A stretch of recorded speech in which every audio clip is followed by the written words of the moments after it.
रामकृष्ण हरी. श्री तुकाराम महाराज गाथा भाष्य अभंग 411.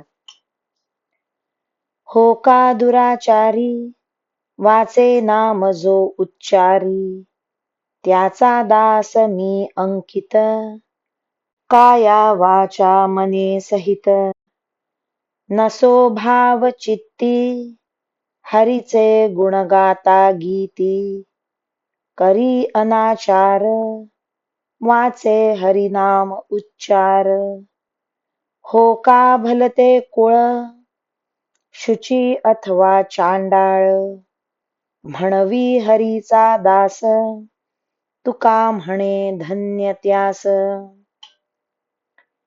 एखादा दुराचारी का असेना, पण जर तो वाणीने विठ्ठलाचे नाम घेत असेल, तर त्याचा मी काया वाचा मनाने आज्ञाधारक दास आहे.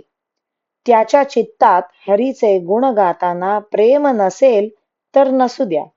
अनाचार करतो पण वाणीने हरिनामाचा उच्चार करीत असेल, तर त्याचे कुळ कसेही असो, तो शुद्ध जातीचा असो वा अंत्यज असो.